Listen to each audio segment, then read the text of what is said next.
Et on va rentrer dans les bureaux de poste, on va se foutre complètement de l'expérience des agents, des proposés, des gens qui sont en face, du rapport qu'ils ont aux clients. On s'en fout complètement. On leur dit ce qu'il faut faire et vous faites comme si c'était des pièces de monnaie.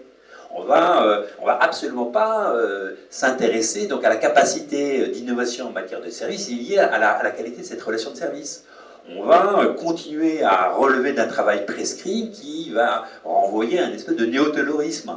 On va privilégier l'innovation technologique, constamment privilégier l'innovation technologique. En termes d'innovation, on va faire des super marketing, des super services de marketing. Alors, dans la poste, ça s'appelle par exemple géomarketing, parce qu'il faut faire des super études pour comprendre comment les gens se déplacent de tel territoire. En fait, la demande qu'ils ont de l'aide n'est pas exactement la même, etc., etc. Et puis après, on va imposer à la question du travail. Donc on va reprendre les logiques qui ont été expérimentées et qui ont été mises en œuvre dans le monde industriel, on va les appliquer. Cette application de logique industrielle dans un monde qui est un monde de services provoque des dégâts considérables, hein. C'est-à-dire d'abord des ralentissements considérables des capacités de développement de ces activités de service. C'est une négation du travail réel et de l'expérience du travail qui est extrêmement mal vécue par les salariés. Donc il y a toute une série de dégâts. Mais c'est possible. L'industrialisation des services, c'est non seulement possible, mais c'est la tendance principale aujourd'hui. La tendance principale, c'est de trouver des formes d'industrialisation des services. Et inversement, les logiques de servicielles dans l'industrie, c'est possible. C'est-à-dire de faire en sorte une entreprise industrielle va se préoccuper de plus en plus des problèmes, d'abord de services. Alors c'est la troisième partie, là, je ne l'ai pas développé. Elle va s'intéresser de plus en plus de services associés à ce produit qu'il fabrique. Puis, il va intégrer le produit au service en offrant des solutions.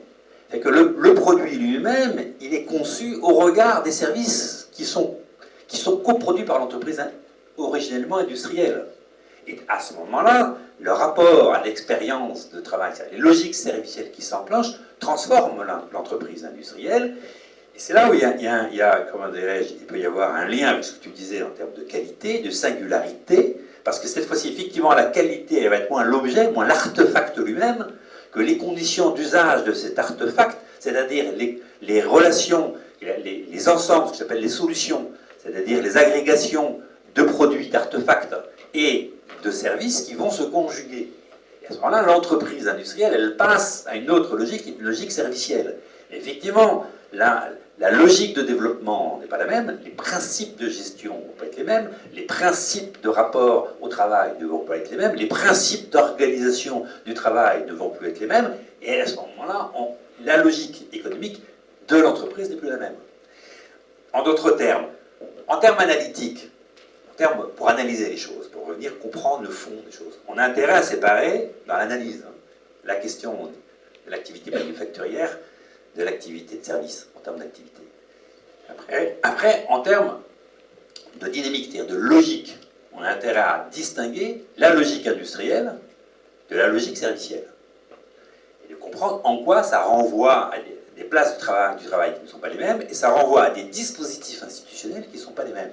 Et ça renvoie, c'est ce que je soutiens un peu dans cette conférence, à un rapport à l'innovation qui n'est pas le même. Et donc un rapport entre innovation, travail, croissance, emploi qui n'est pas le même. Et donc qui donne des perspectives de développement aux entreprises, y compris industrielles, qui ne sont plus les mêmes. Voilà. Donc ça c'est, je ne sais pas si je me suis suffisamment expliqué, mais voilà. Est-ce que, là je reprends ce que disait Jean-Marie Bergère, est-ce que la montée en gamme répond à ça?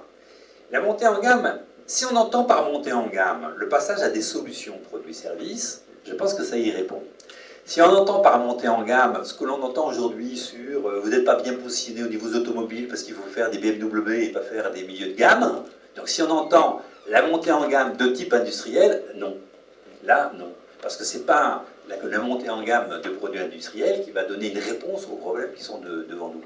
D'ailleurs, là, je ne voulais pas présenter parce que je ne voulais pas trop charger, mais c'est très intéressant de regarder dans la dernière période l'évolution de l'industrie en Allemagne et en France. C'est la même. Les courbes sont les mêmes. Et quasiment les mêmes. Sauf dans la toute petite dernière période. C'est-à-dire c'est la même chute de 10 points.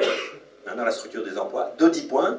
Simplement, les conditions dans lesquelles l'Allemagne part avec un emploi industriel beaucoup plus élevé, donc arrive avec un emploi industriel plus élevé, C'est dans l'alternative économique. Vous pouvez le regarder, je ne sais plus quel numéro c'est un numéro récent, je ne sais pas si c'est pas un numéro sur l'économie, l'économie en 2012. Il est tout à fait saisissant, ce petit schéma, où il compare l'emploi en Allemagne entre 92 et 2011, si je ne me trompe pas, et l'emploi industriel, hein, uniquement entre...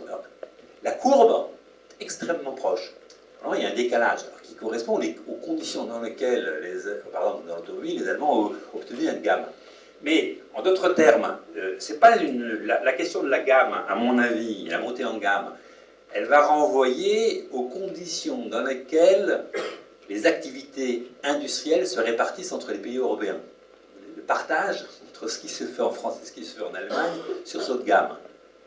Donc c'est un problème de partage.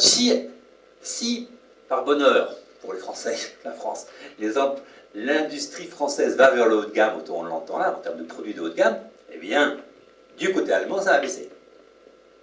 Ça va se compenser. Une logique de compensation.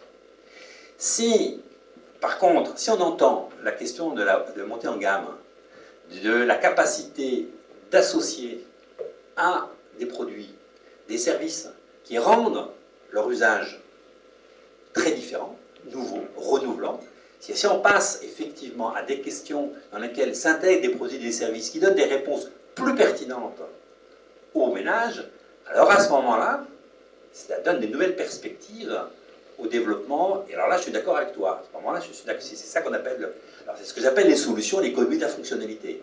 C'est-à-dire, l'économie de la fonctionnalité, pour vous en dire un mot, puisque ça me donne l'occasion d'en dire, l'idée c'est, au lieu de vendre un produit, on vend la réponse que provoque le produit et les services qui y sont associés pour son usage, pour répondre aux attentes. Par exemple, au lieu de s'intéresser simplement à l'automobile, on va s'intéresser à la mobilité. Et donc, on va regarder les conditions de mobilité. Et c'est les conditions de mobilité qui vont être offertes aux ménages.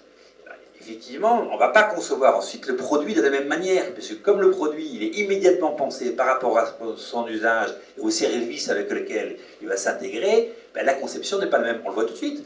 Quand on pense aux automobiles aujourd'hui qui ne sont pas vendues mais qui sont louées Autolib, c'est ça, des trucs comme ça. On voit bien que c'est des automobiles qu'on n'a jamais vues ailleurs.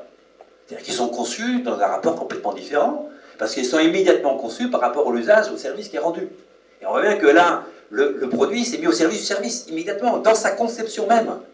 J'ai des débats en ce moment avec le Nord-Pas-de-Calais, avec le président du Nord-Pas-de-Calais. Il veut développer la voiture électrique, mais il conçoit la voiture électrique comme si c'était une voiture à moteur. Vous êtes fou, vous êtes complètement fou. Vous êtes en train simplement d'engager une logique de substitution, mais ça ne résout rien. Ça ne résout aucun des problèmes d'embouteillage, ça ne résout aucun des problèmes d'accessibilité en termes de mobilité, de renouvellement de la mobilité. Ça crée une substitution moteur électrique, moteur à explosion, mais ça ne donne pas de réponse nouvelle à la question des perspectives nouvelles en termes de développement et en particulier de valeurs servicielles. Voilà. Et c'est pas du tout la même voiture électrique qu'on va concevoir dans le Nord-Pas-de-Calais, si c'est une voiture électrique qui est là pour simplement remplacer la voiture à moteur à explosion, ou si c'est une voiture électrique qui est renvoyée à quelque chose d'autre, puisque c'est une voiture électrique qui va se mettre au service des services, c'est-à-dire qui va se mettre au service des services de mobilité dans une région ou une agglomération comme la région ou la ville. Alors, la valeur ajoutée, elle va se déplacer, bien sûr. C'est-à-dire que la valeur ajoutée qui était conçue d'abord dans l'artefact technique, produit, là, il va se déplacer avec une valeur ajoutée qui va aller plus vers des dimensions immatérielles, plus vers des dimensions de services et de la pertinence de ces services, et donc de l'objet technique utilisé par rapport à ces services. Et donc c'est cette pertinence qui va renvoyer à la question de la valeur ajoutée, et donc c'est la dimension plus immatérielle du produit qui va être renforcée. Donc c'est pas du tout la disparition de l'industrie, c'est pas du tout la disparition, à mon avis même c'est l'avenir de l'industrie. Mais c'est un rapport de la conception des produits et de la production qui n'est pas industrielle, qui n'est plus du tout la même. Pourquoi, pourquoi au niveau académique on est enfermé dans des schémas qui durent depuis 20 ans, 30 ans? Je pense que quand on fait des comparaisons en termes historiques entre la crise actuelle et la crise de 1929, de mon point de vue, on se trompe. La crise actuelle, ce n'est pas la crise de 1929. Pour faire un peu image, la crise de 1929, il y avait déjà, dans la crise de 1929, qui était effectivement d'abord une crise financière, il y avait déjà les soubassements de l'économie moderne, c'est-à-dire le taylorisme et le fordisme, c'est-à-dire les conditions dans lesquelles la production moderne industrielle est est installée. Et c'est d'ailleurs à travers l'après-guerre, c'est-à-dire la diffusion de ce que nous on appelle le régime d'accumulation intensive fondé sur le Fordisme, c'est à travers le Fordisme, qui a une véritable sortie de crise et une stabilité de la croissance. On est renvoyé une crise à un moment donné beaucoup plus profonde, qui renvoie plutôt à ce qui s'est passé au début du XXe siècle. On est plutôt renvoyé à une crise de type révolution servicielle, de type remplacement ou autre chose que la révolution industrielle. C'est-à-dire une crise plus, comment dirais-je, une crise, oui, des mutations. Je voudrais enlever le mot crise. Hein, je voudrais enlever le mot crise, parce que je pense qu'il nous gêne, ce mot crise. En fait, des mutations qui sont beaucoup plus importantes et profondes que ce que l'on entend. Alors, le problème derrière, c'est que ces mutations, il faut arriver à les qualifier. Il faut arriver derrière la qualification de ces mutations, de voir en quoi c'est la théorie économique elle-même qui est remise en cause. Alors, je vais prendre juste deux exemples, justement sur service-industrie. L'économie servicielle et l'économie industrielle. Dans l'économie industrielle, comment dirais-je, prenons le marxisme, hein, dans l'économie industrielle, le marxisme, il n'y a pas de coproduction. La production, elle est sous contrat de subordination. Le procès de travail, les salariés travaillent sous subordination par rapport au capital, pour reprendre cette expression toute simple.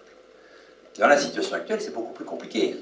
C'est beaucoup plus compliqué parce que la relation salariale, qui est sous contrat de subordination, elle se combine à une relation de travail qui déborde cette relation salariale parce qu'elle est liée en forme de relation sociale, aux rapports sociaux liés aux relations de service. Et cette relation de service, elle n'est pas sous contrat de subordination. Donc, tout, par exemple, le bagage marxiste ne marche pas là. Donc tous ceux qui ont un héritage marxiste sont obligés de reconsidérer les fondements même du marxisme. Et si je prends la question de la fonction de production, cette fois-ci c'est du côté classique, ne tient plus non plus. La fonction de production ne tient plus non plus. Parce que la fonction de production, elle ne peut pas rendre compte des logiques de coopération et de coproduction du bien avec un acteur qui n'est pas un des facteurs de production. Puisque le bénéficiaire, c'est-à-dire le client, il est dans le marché, il est séparé, il est ailleurs, il n'est pas à l'intérieur de la fonction de production. C'est-à-dire que la fonction de production, elle organise la séparation entre le bien qui est produit pour un marché et les ressources qui sont mobilisées pour réaliser ce bien. Elles sont organisées intrinsèquement dans cette théorie de manière séparée, sinon il ne peut pas y avoir un marché ni d'équilibre. Bon. Eh bien, la question des services remet en cause cette fonction de production. Prenons un autre exemple. L'économie servicielle, donc c'est des problèmes théoriques très profonds, très très profonds. Je vais prendre un autre exemple, la question de la dimension immatérielle, des ressources immatérielles. L'économie servicielle met en avant l'importance des ressources immatérielles, et notamment dans la question du travail, c'est-à-dire des ressources humaines. Mais ce qu'il y a de particulier dans l'économie servicielle, ou dans les logiques servicielles, c'est que la ressource immatérielle qui est mobilisée par le travail, elle ne va pas s'épuiser uniquement, ou elle ne va pas s'user à travers l'expérience. Elle va pouvoir se développer. Alors là, on est dans un truc très particulier. Une ressource peut se développer à l'occasion d'une production. Alors, le marxisme, dans ce qu'on appelle le procès de travail, hein, le procès de production, complètement à côté de la plaque de cette affaire. Complètement à côté de la plaque. Dans le marxisme, la valeur de la force de travail se transmet par le processus à la marchandise. Il va créer en plus un surtravail qui est la base de l'exploitation, ensuite de la capacité, à travers ce surtravail, de dégager un surplus qui va être le fondement de l'accumulation et donc du développement économique. Mais tout est transmis. Ici, il y a quelque chose qui remet en cause fondamentalement cette analyse, puisqu'à l'occasion, la ressource peut se développer. La ressource peut se développer.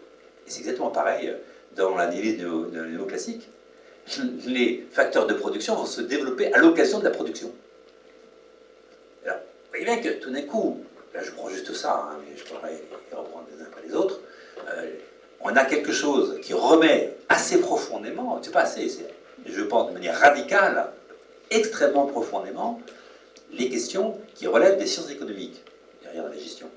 Et ça, c'est long, d'abord à admettre, deuxièmement, c'est très long ensuite de reconstruire les éléments d'une autre pensée. Donc on est renvoyé régulièrement à ces concepts fondamentaux et on est amené à revenir sur ces éléments de pensée qui sont très marquants du point de vue des économistes relevant de la recherche.